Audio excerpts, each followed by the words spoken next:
Good morning, everybody. Can you all hear me okay?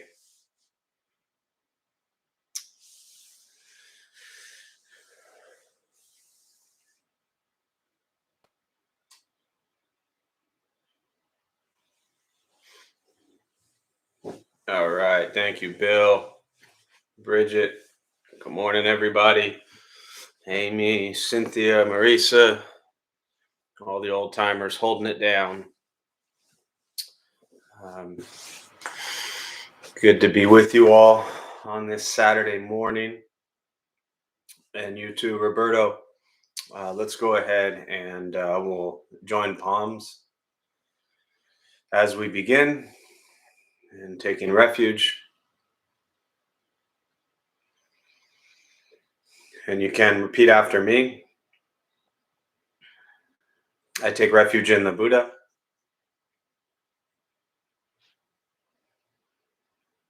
I take refuge in the Dharma.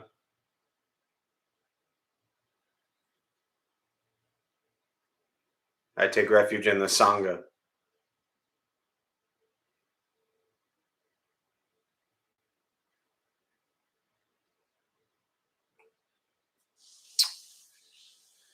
And putting the palms down. So welcome everybody to Intro to Buddhism and Meditation. My name is Jeff. You're all stuck with me today. Good morning, Jean and Molly. Nice to see you both here. If you are joining us for the first time, welcome. As you'll see somewhere on your screen or phone, wherever you are, is a chat box. Feel free to type in there as you wish, saying hello, good morning, questions, thoughts, math problems, whatever you got. Good morning to you as well, Lisa, Molly, all the way from Newfoundland. That's a long way. Glad you could join us. I was just talking the other day. One of the, a lot of you probably saw the Union Tribune article, but one of the things I mentioned to Gary, who was doing the story, is that, you know, always looking for silver linings in every challenge and difficulty. And one of the beautiful things about us having gone virtual is reaching people that really we couldn't reach before. So it's just nice to be able to have this. I know one thing that is on most people's thoughts and minds, and so I'll address it right now, and maybe a little bit later as questions might arise. But with the recent passing of Thich Nhat Hanh, which I know has been heavy for a lot of people. Many knew him, practiced and studied with him very closely. Many just knew him from afar. But as I said to somebody the other day, and I believe probably one of, if not the greatest modern day Zen master, Buddhist teacher, one of a few that really has done probably more for Buddhist practice in the West. I mentioned this to the college kids with Delta Beta Tau, and same thing with Dharma Bum Temple, that, you know, temples like this, organizations like this, really, I think, exist because of the work that he did for Buddhism. And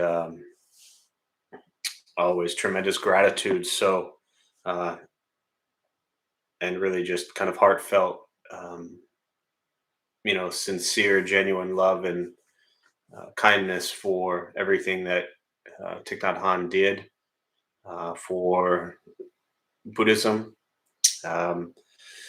So I'm just going to share. I've got a couple things of his, and you may have seen some of these, you know, flying around out on the social media world. But before we start our meditation practice, I thought I would just read. Not sure which one I want to read first, but this is the one I'm looking at. So this is the one I'll read now. This is a piece from Thich Nhat Hanh. Again, for those who may have missed it, just passed away. It was a beautiful ceremony last night at Deer Park Monastery It's up on YouTube, and I posted it, and um, I'll send out a newsletter later and share that as well. But this piece from Thich Nhat Hanh says, "This body is not me. I am not limited by this body. I am life without boundaries. I have never been born, and I have never died. Look at the ocean and the sky filled with stars, manifestations from my wondrous true mind. Since before time I have been free. Birth and death are only doors through which we pass, sacred thresholds on our journey. Birth and death are a game of hide and seek. So laugh with me, hold my hand, let us say goodbye. Say goodbye, to meet again soon. We meet today, we will meet again tomorrow. We will meet at the source every moment. We meet each other in all forms of life." Thich Nhat Hanh. So I think for me, uh, the line that I find so well, the whole thing is incredibly beautiful, but especially this, I think it's a very deep piece that he's written, but where he references birth and death are only doors through our birth and death are only doors through which we pass. Um, there's that very brief phrase from Thich Nhat Hanh that gets talked about a lot: no birth, no death, no coming, no going, no beginning, no end. And that's Nagarjuna's teachings as well. Um, but doors through which we pass. And then I love how he compares birth and death to a game of hide and seek. Uh, those of you who have played hide and seek, you can just imagine yourself running around, screaming, yelling, playing, hiding behind trees, jumping over rocks, wherever you were, and to really hear the words of a great Zen master, a great human, a great individual compare birth and death to hide and seek. Um, it's probably a very different metaphor than what most of us are used to with birth and death. So, with that, may we keep that in our minds and hearts as we start our meditation practice. There's a couple things I'll tell you before we begin, especially for those who are potentially new. Nothing's going to happen to you. You will not float away. You will not have any mystical, magical experiences. The mind that races all day long is not going to shut off. Don't judge your practice. I mean, you don't ask yourself, is this working or not working? Are you doing it right or wrong? We're just going to sit and we're going to breathe. You'll hear sounds inside the room, sounds outside. This is life. Life is filled with chaos. And this practice is learning to get quiet and still within all of the chaos. Posture, you just want to be comfortable. If you're on a cushion, just slide to the front third, pushing the stomach forward, allows the back to straighten. Shoulders are relaxed. If you're on a chair or however you're seated, also relaxing the shoulders. Hands can be on the knees or in the lap. Trying to be comfortable, but not too comfortable to where you fall asleep. Wherever you're sitting, if you're at home, if you're in your car, wherever you are, um, just allow yourself to be present with what's happening. I will guide us as we begin, and we will settle into a little bit of silence. And as always, most important with this practice, do not expect anything. We're just going to sit and breathe.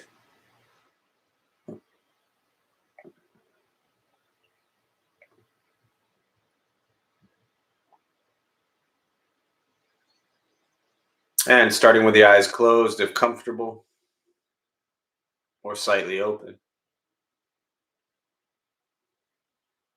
Mouth is open or closed. We'll start with taking 3 deep breaths slowly.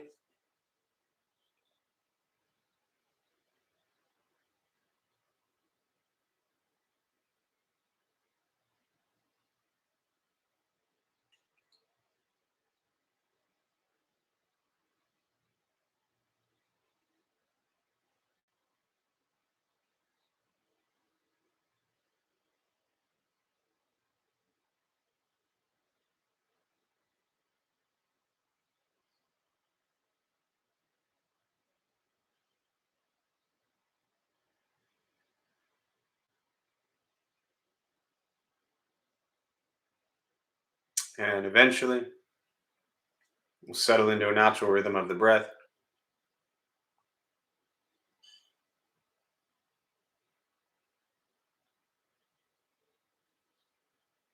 noticing the mind as it wanders, jumping from thought to thought.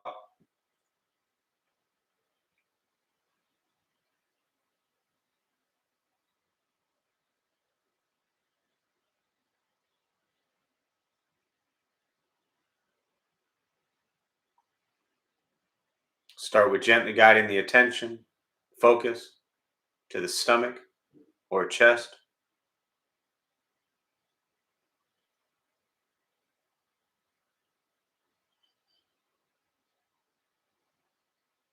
breathing in, feel them rise,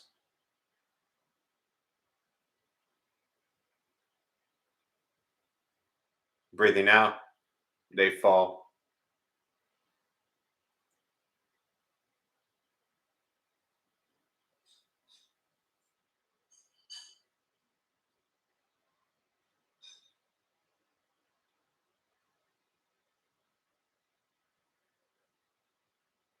And simply continue this practice, observing sensation of breath,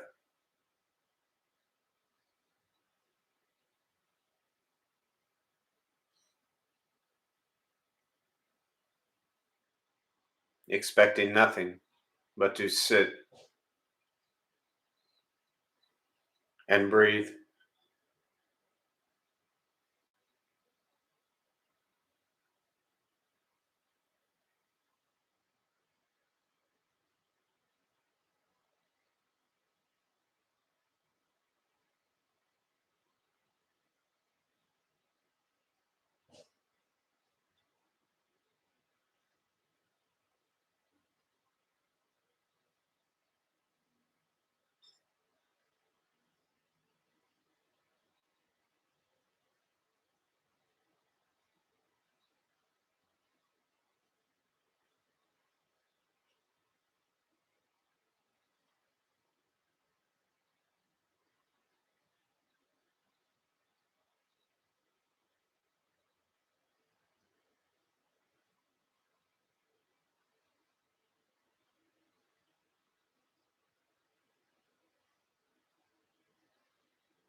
And as the mind wanders, lost in thought,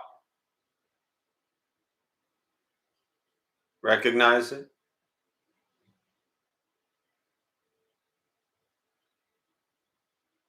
release that thought,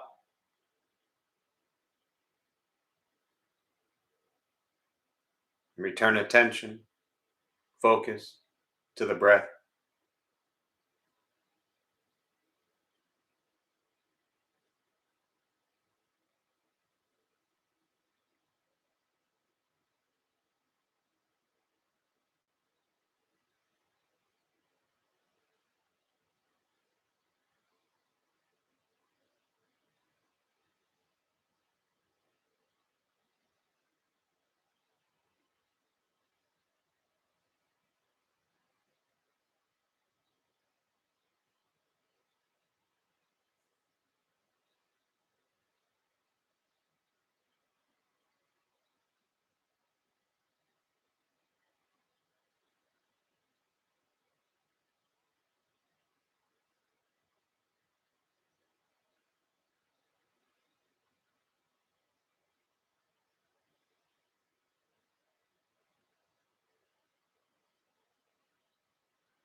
Where's your mind?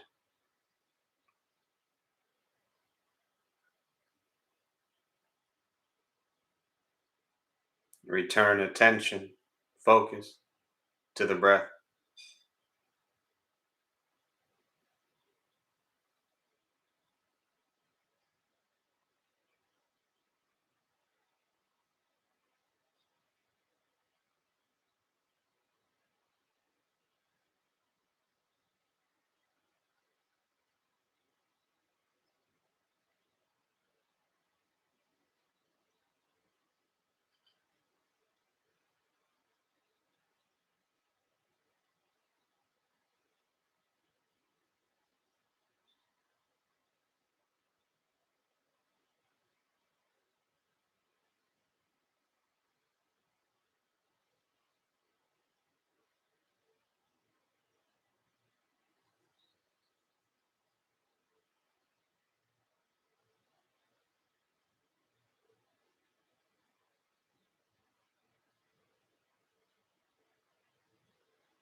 Letting go of expectations,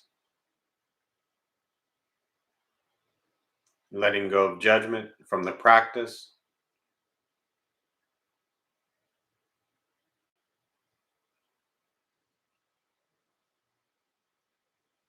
just sitting, breathing.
Keeping the mind alert,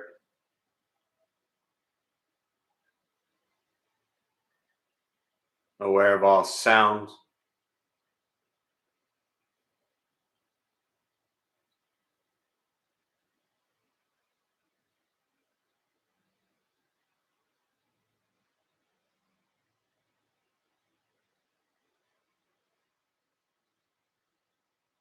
all thoughts,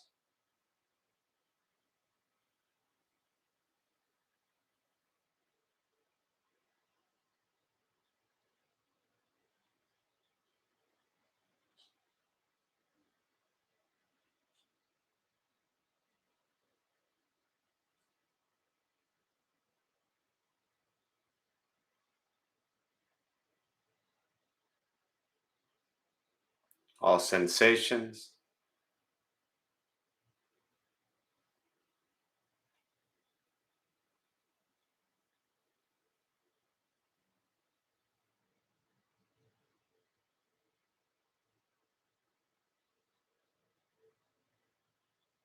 yet concerned with nothing but sitting, breathing.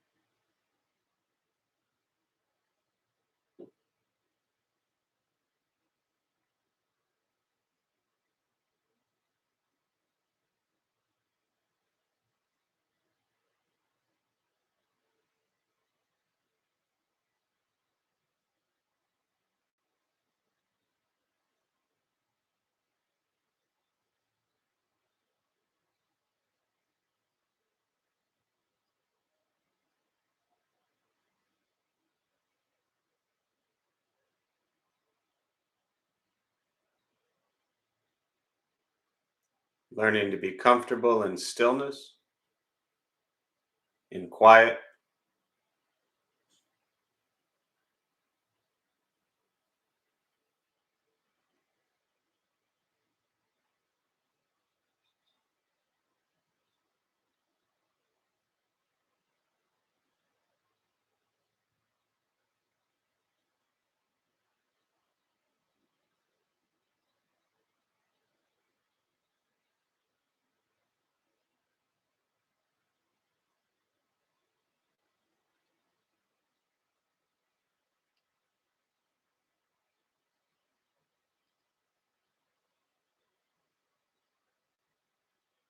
and with the body still, rested,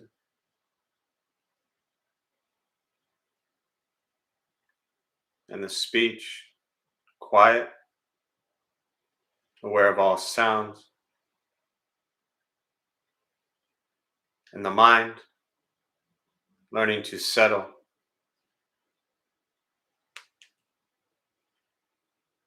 know what it's like to just sit and breathe,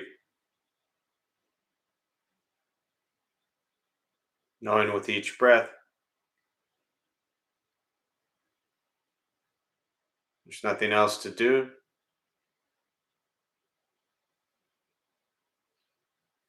nowhere else to go,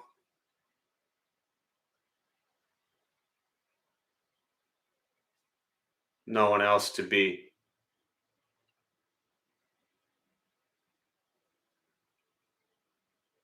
Everything beautiful, exactly as it is. Sitting, breathing.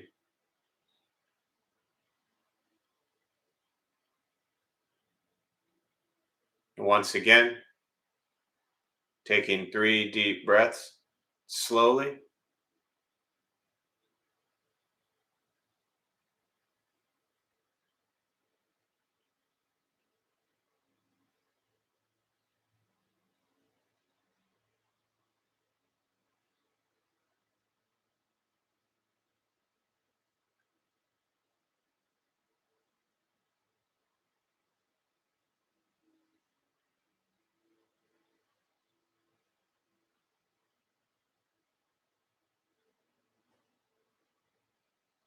And as you slowly open the eyes,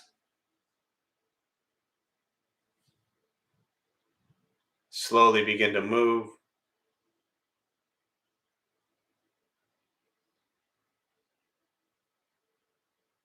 And most important, with the practice of meditation, is to recognize how you feel now, immediately after.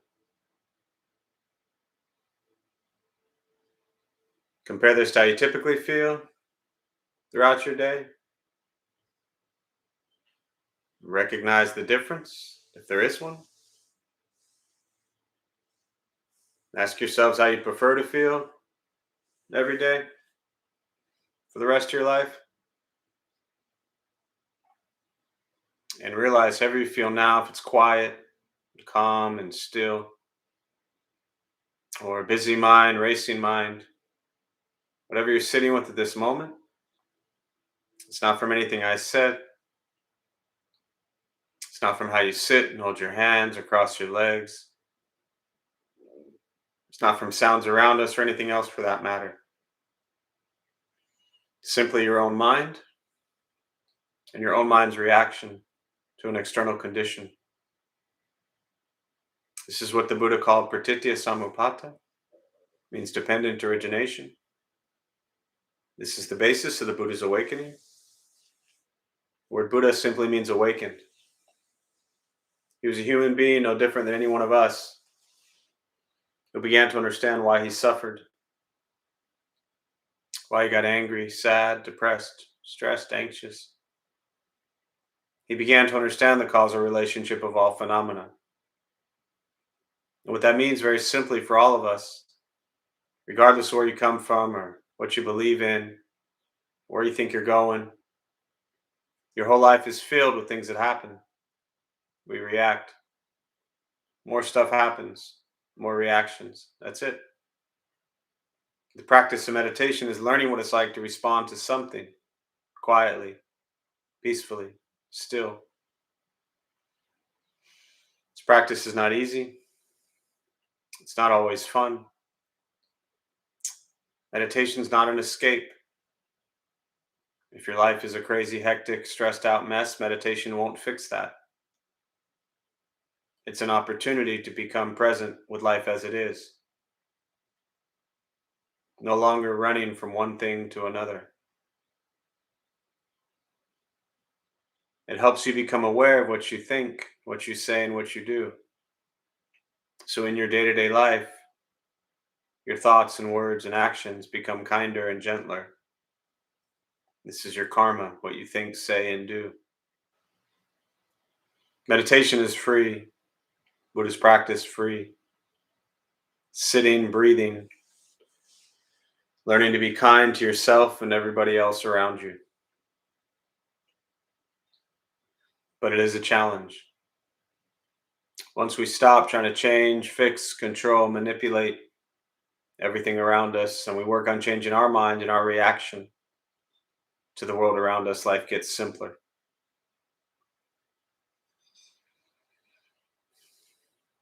And as I started today with, for me, just holding in my heart and my mind tremendous gratitude for Thich Nhat Hanh and his life, his teachings, his work around social justice, politics, religion, and just overall humanity. I share, for me, probably the greatest teaching that I've ever heard. I reference it a lot, so many of you have heard me speak about it, but I'll bring it up again. It's a YouTube clip I saw of Thich Nhat Hanh, I don't know, maybe 6, 7 years ago. I saw it, and he talks about nirvana, freedom from suffering, being freedom from views. And for some reason, at that point in my life with my practice, it was just like a dagger that hit, or something that helped me, I believe, with my practice, because I was holding so tightly to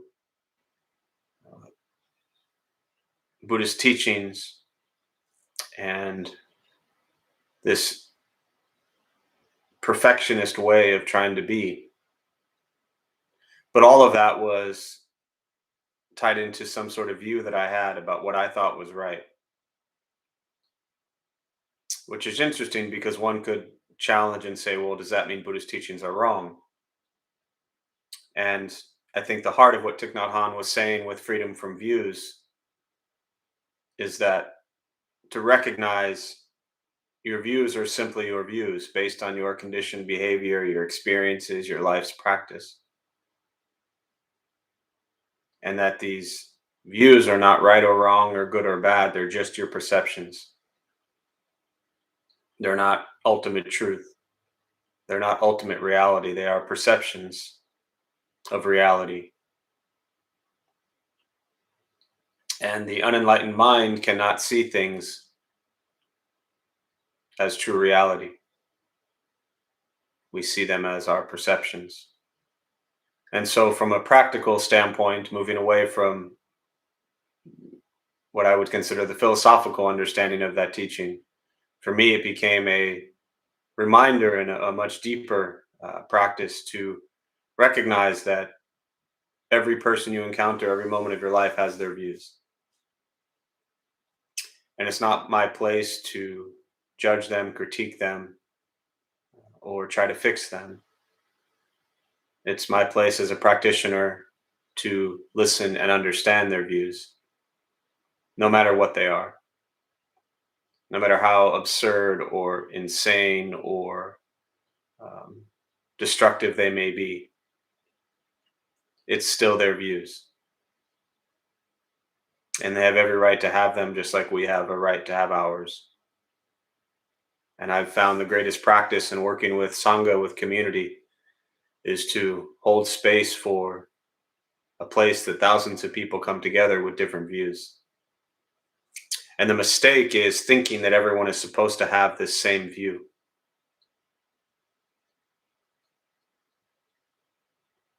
For me, I've learned this practice is about your intention.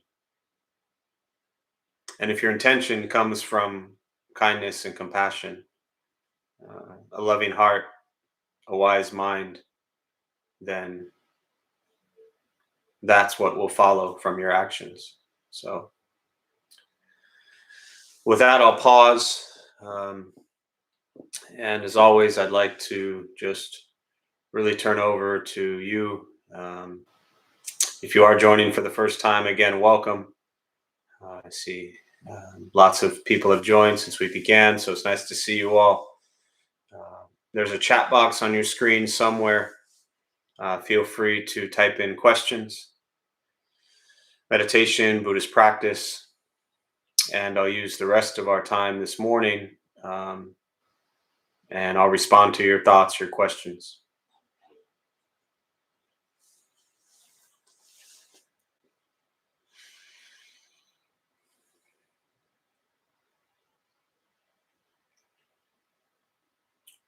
And hello to everybody who I did not say hello to before. So that would be Lisa and, oh, I think I said hi to Lisa. To Steve, to Lauren, to Angela, Nancy and Mark and Marcus, Alice, Chaz, Vicky, and of course the Poodle Freak. Wouldn't be a meditation without the Poodle Freak. Thoughts, questions, meditation, Buddhist practice, anything you're sitting with.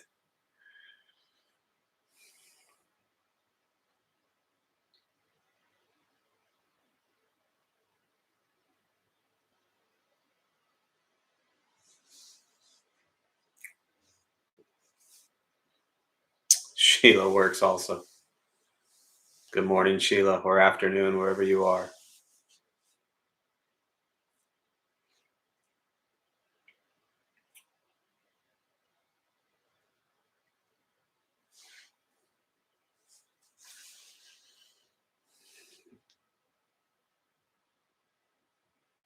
So, Amy, good morning. Can you expand a little more about the doorways that life and death represent on our journey?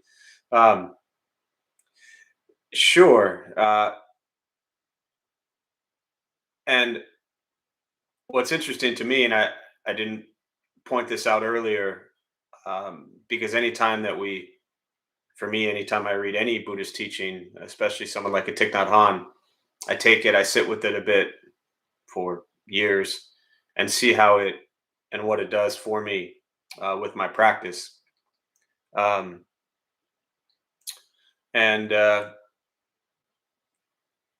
the I'll read that piece again just for those who maybe jumped in a little late, just so we're all kind of on the same page here. But even the doors, while he references them, ultimately, there are also no doors. So the question of, can you expand a little more about the doorways that life and death represent on our journey? Um, the doorways fall away, ultimately. That's just what I and how I perceive, and when I read this teaching, what it says to me is that there ultimately are no doors. But the piece that I read, I'll read it again, just again for those who may be joined. It's a piece by Thich Nhat Hanh. The body is not me. I am not limited by this body. I am life without boundaries. I have never been born, and I have never died. And Steve, I'll allow this piece really to answer the question as well, as I see your question on what is believed to be Thich Nhat Hanh's journey after his death, from a Buddhist perspective. Well, I'll read it to you right now from Thich Nhat Hanh's perspective. I'll start again. This body is not me. I am not limited by this body. I am life without boundaries. I have never been born, and I have never died. Look at the ocean and the sky filled with stars, manifestations from my wondrous true mind. Since before time, I have been free. Birth and death are only doors through which we pass, sacred thresholds on our journey. Birth and death are a game of hide and seek. So laugh with me, hold my hand. Let us say goodbye, to meet again soon. We meet today, we will meet again tomorrow. We will meet at the source every moment. We meet each other in all forms of life.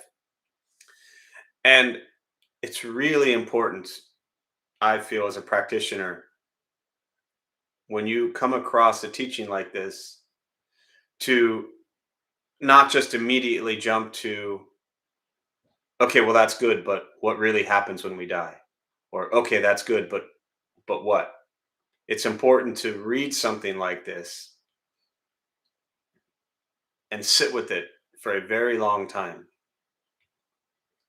So back to the question, Amy, of the doorways and life and death represent on your journey. In a metaphorical sense, we think of you think of the metaphor as one door closes, another door opens. These are all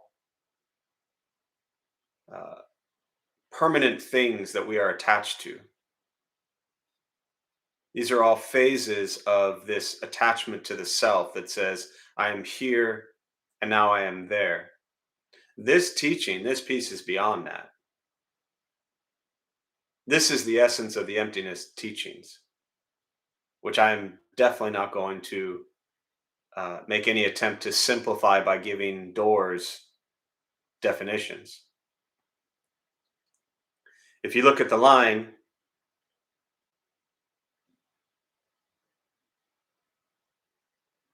birth and death are only doors through which we pass, sacred thresholds on our journey. Words are used to help bring about thoughts and ideas. We all understand the concept of walking through a door. We're on one side of the door and now we're on the other. But when the doors fall away, then what? So I think I don't know if I want to read it now, if it'll help or complicate. Um, I'll read this in a minute, but let me continue with the questions. So, Amy, those are just some thoughts. Steve, from a Buddhist perspective, what is believed to be Thich Nhat Hanh's journey after his death? Again, no birth, no death. Um, the Buddhist view, for those who are maybe new to Buddhism, is that there is an endless continuation of consciousness. Your alaya vijnana, your storehouse consciousness, will continue on. So that consciousness has always been there, and it will always be there. And it abides in a physical form for a period of time. So the Eightfold Path on Buddhism is to understand that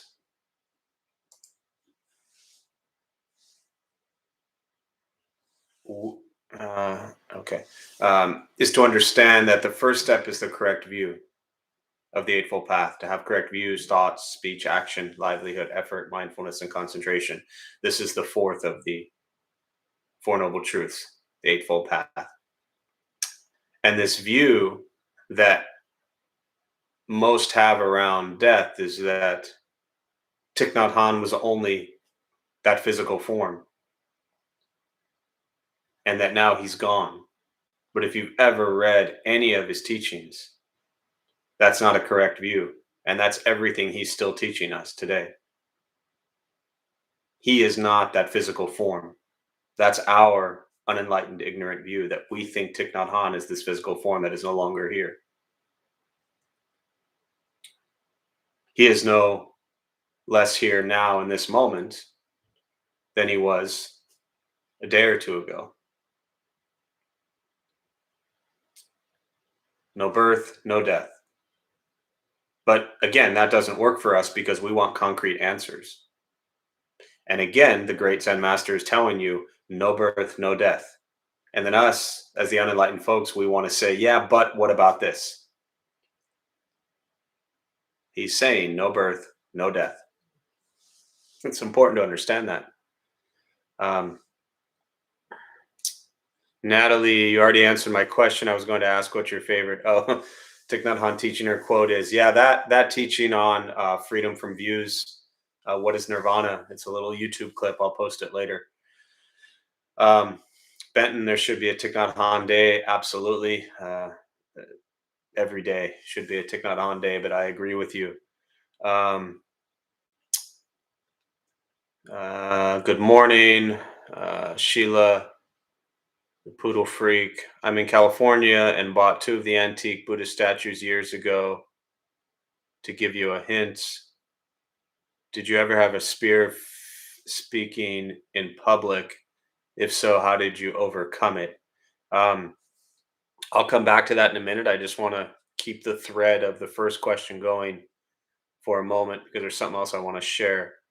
Uh, there certainly are no doors. I personally deliver messages to others from those who have transitioned. It's ironic we are discussing death because I just learned about a loved one's. Sorry to hear that. Chaz, uh,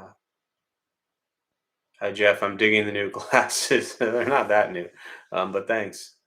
Can you please talk a bit about Buddhist ceremonies at death, even though there is no death? Yes. Okay. So let me come back first to. I just wanted to get through those, and Sheila, again, I hope you're doing okay with the recent death. But let me read this piece, which was one of the other ones I was going to read. I have 3 pieces I want to read today from him. So let me read this one from Thich Nhat Hanh, which uh, I think really addresses the questions that everybody is, or that has been asked, or people are pondering. So another piece from Thich Nhat Hanh. The notion of birth is created in our mind. However, as soon as we think there is birth, it implies there must also be death. But the ultimate nature of reality is that nothing is born and nothing dies. To be born means that from nothing you become something. But that is not the case with the cloud. Before the cloud appeared in the sky, she was nothing. Sorry, before the cloud appeared in the sky, she was not nothing. She was the water in the ocean. She was the heat generated by the sun. She was the water vapor rising up to the sky. And when we can no longer see the clouds in the sky, she hasn't died. She has just transformed into rain or snow. The notion of death is also created by our mind. It is impossible for something to become nothing. The cloud hasn't died. It is manifesting in its new form as rain, as hail, as snow, as the river, and as the cup of tea in my 2 hands. So the true nature of the cloud is no birth and no death. So again, very specific, direct words from Thich Nhat Hanh on this teaching, which, if you're sitting there right now thinking, yes, well, what about birth and death? Then you're not at a place where you're understanding, which makes sense, the teachings of Thich Nhat Hanh. So what he's saying is that the cloud could not come from nothing, from the ocean, from the sun, all of these things that it comes from, and all of these things that it becomes after. But we look at a cloud and say the cloud is gone, it has died. We look at Thich Nhat Hanh and say Thich Nhat Hanh is gone, he has died. He is the cloud is him. These are not simple things to understand. This is not something that, in an hour on a Saturday morning, you're like, check, I got it now. Okay.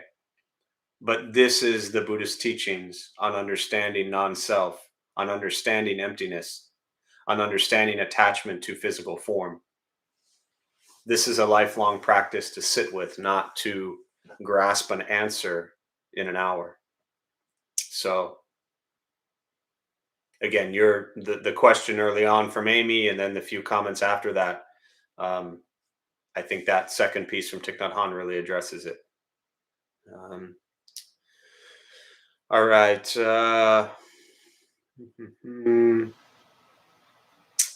Marisa, yes, sending love to Sheila. Lisa, the same. Sending our thoughts and prayers.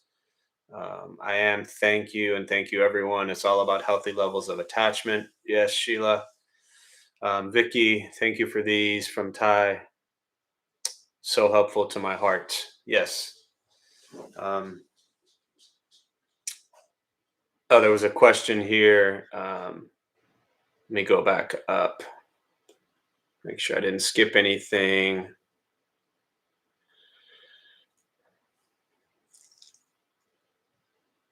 Okay, yeah, Natalie. So that's my favorite teaching. A fear of speaking in public, and if so, how did you overcome it? Truthfully, no.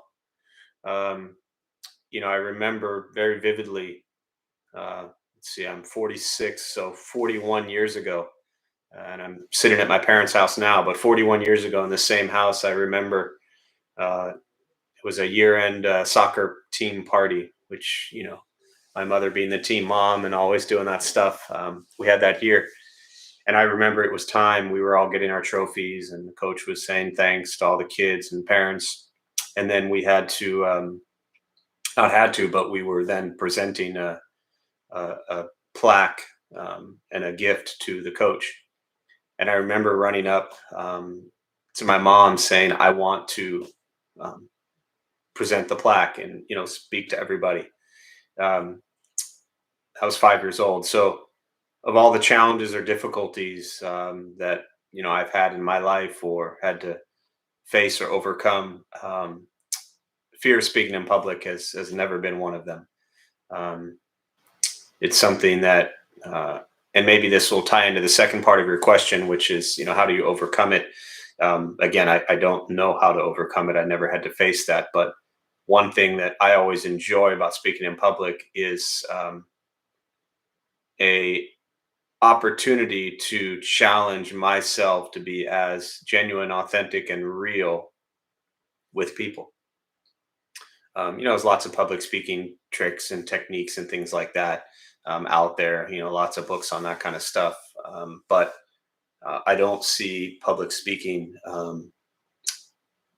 as fearful. I see it as a great opportunity to express genuine thoughts. For those who do have a fear of public speaking or anything for that matter, it is I shouldn't say most often, it is very often tied to fear of what others will think of you. And again, using the same theme as today, that if we view ourselves as these permanent beings that, our ego and pride and all those things, if we fear judgment of others, then we're going to live in this world where we're afraid. So my suggestion with overcoming fear is to work on dropping any sort of notion or concern about what others think of you. I learned a long time ago, some people are going to love you, some people are going to hate you, and some people are going to be pretty indifferent. And that's just the way it goes. There's some food we love, there's some food we hate, and there's some that, just okay. So other people's perceptions and views of you, that's their thoughts and views. So um, I don't know if that's helpful at all, but those are some thoughts. All right, beautiful, beautiful. Coming back, I'm just looking at the questions here, make sure I don't miss anything. Um, Chaz. Okay, so Chaz, Buddhist ceremonies at death, even though there is no death. Um, so I have experienced or witnessed or been a part of um, Buddhist ceremonies that I think the simplest way to explain this is that's going to really depend upon the culture. I don't know that there's all right. There's definitely not one way. Um, you're all really making this really beautiful and simple for the readings that I had prepared to share with you all. Um, there were three readings. The first one I opened with. The second one was a response to the other question, and the third one, Chaz, I'll read in a moment here. Really, is a response to your question. But just in general, some of my personal thoughts is I truly have seen within very religious Buddhist families and cultures that the ritual and ceremony is different based on the culture, based on the family. There is not one specific way. Um, but I can also tell you that when the Buddha himself died, and I, for me, I always resort back to what did the Buddha teach, uh, at least to the best of our knowledge, and then to the best of my understanding. At the time of the Buddha's death, he was 80 years old, and he laid down on his side. He knew it was his time to go. He had been ill, and he ate some food that had been poisoned, and or that was poisonous to him. And he gave his last teaching, and they were all afraid and scared of who's going to teach them now. And he said, "I've left you the teachings. I mean, I've taught you for 45 years. Um, what more do you want?" He didn't say that, but that's just my take on it. He said, "I've left you all the teachings. Right now, you must be a light unto yourself and strive on with diligence." And you'll see images a couple different ways. One, a lot in, and then I'll come back to that reading in a minute, Chaz. A lot in Tibetan Buddhism, you see these tankas, which are really beautiful, colorful paintings and done on canvas, Tibetan, Nepalese, Bhutanese practices.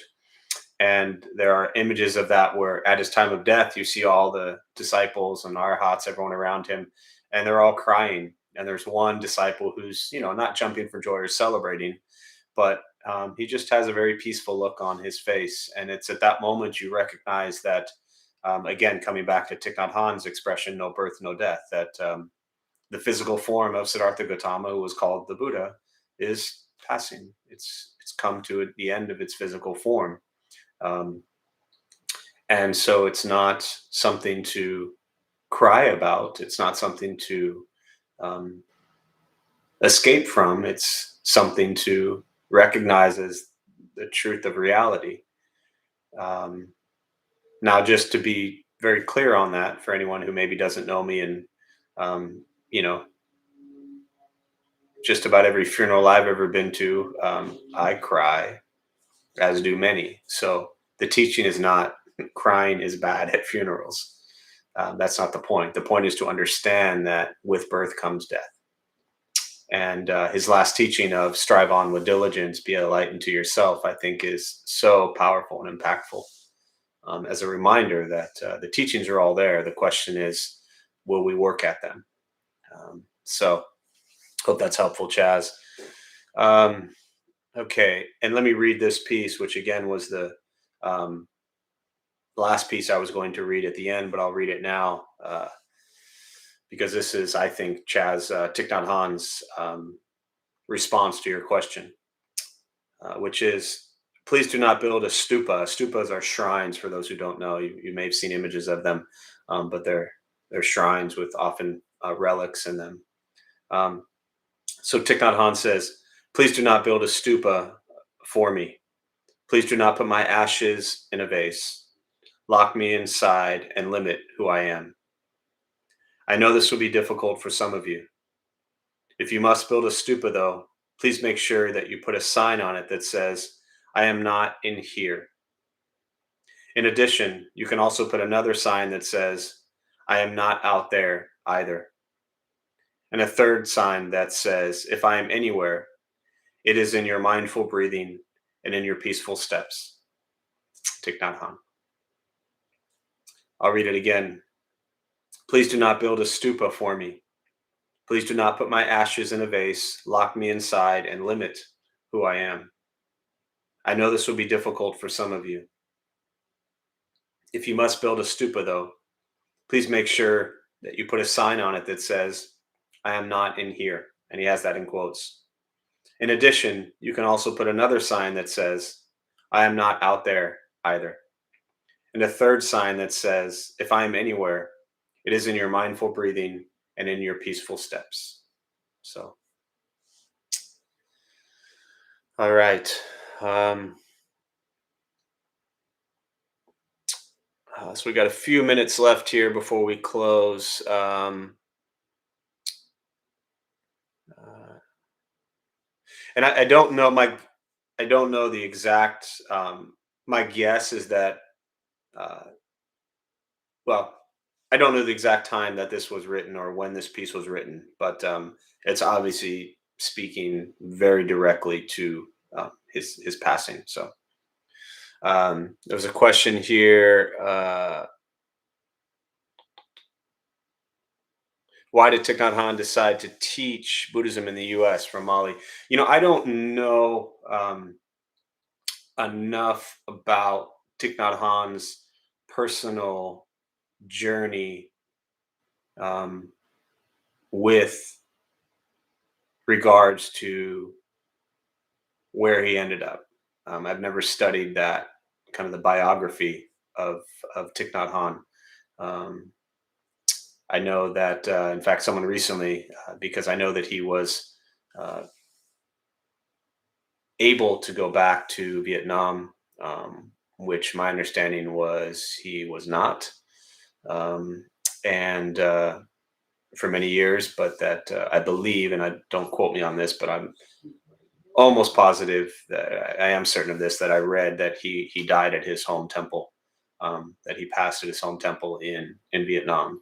So, but like I said, I don't know enough about his personal journey. There's others who are, direct devotees of Thich Nhat Hanh and really know his personal biographical kind of life intimately, but I don't, so I can't speak to that. I know that he has Plum Village that he set up in France, and Deer Park Monastery, and other temples and thousands of communities and sanghas that have been built around engaged Buddhism and Thich Nhat Hanh's teachings. So, um, but uh, and also as a, well, I'll just leave it at that. Jana, hello, Jana. Nice to have you here.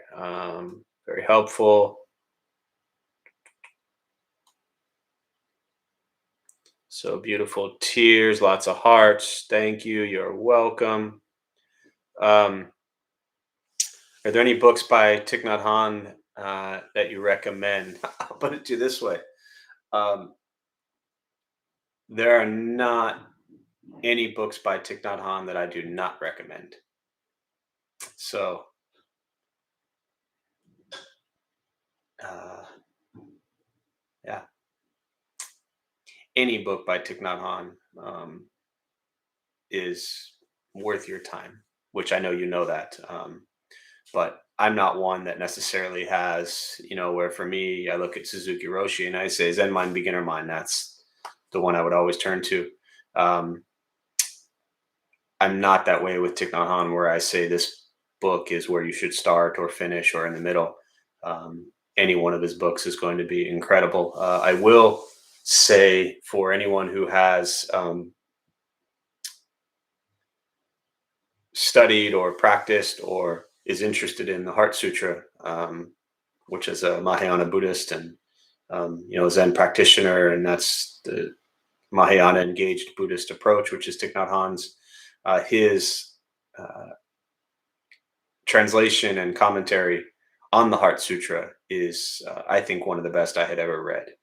The Heart Sutra is something that's so simple, or so brief, I should say, and seemingly so simple to read in a matter of about 2 minutes, but endless lifetimes to try to comprehend and put it into your life, not intellectually or philosophically, but as a practice. The Heart Sutra, you look at the Four Noble Truths, and they talk about life is filled with suffering, cause of suffering, the ending of suffering, and the path. And the Heart Sutra very specifically says there is no suffering, there is no cause of suffering, there is no cessation of suffering, and there is no path whatsoever. So I believe Thich Nhat Hanh's, again, translation and commentary, as it's called, on the Heart Sutra is incredible. So, all right, beautiful readings today. Perfect. Thank you, Molly. So we'll close on that. We'll join palms as we do a transfer of merit. May any merit gained from this practice be transferred to all beings in all directions. May all be at peace. May all be free from suffering. May the merit be transferred to more than 4 million lives that have been lost during this pandemic, and to their family and friends who continue to suffer to this day. May we all be at peace. May we all be free from suffering.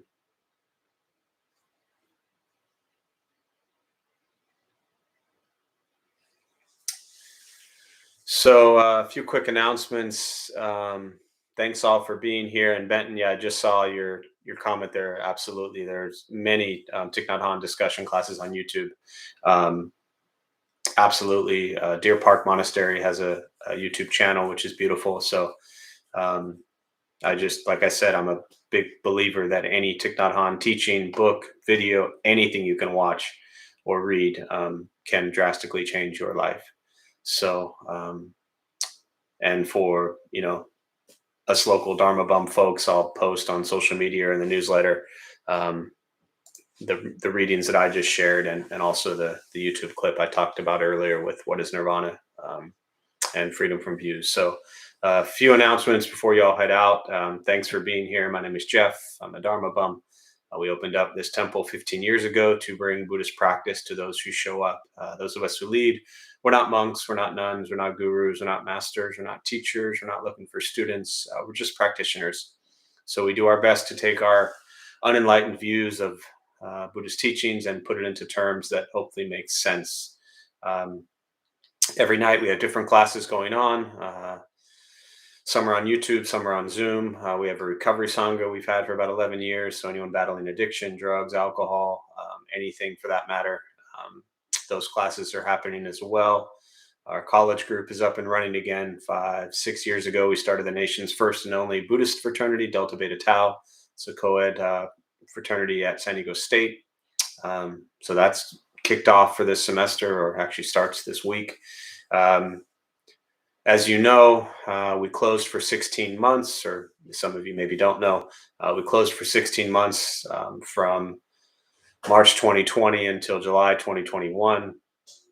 We then opened for about 5-6 months, and January 2nd, we closed once again. So we're coming up on about 3 weeks being closed again. The temple is closed. Buddha for You is closed. The entire temple is shut down due to the pandemic, and we'll continue to monitor that very carefully, remaining cautious, and doing what we think is the most wise and compassionate practice we can as the Bodhisattva path to keep people safe and not put anyone at risk of getting sick. So until then, everything, again, still here on YouTube or Zoom, Buddha for You. If you need anything, the store is closed, but the website is there. You can shop online and have it shipped, or pick up curbside, either way. We do have some Thich Nhat Hanh books there as well, Bridget. So thanks all for being here. And I think Thich Nhat Hanh's words have said enough. But when we lose the physical presence of people like this in our lives, as he always shared, I think that the best way we carry them out is in our actions and in our way of being, to always live with that love and kindness and compassion in our heart. So thank you all. We'll see you soon.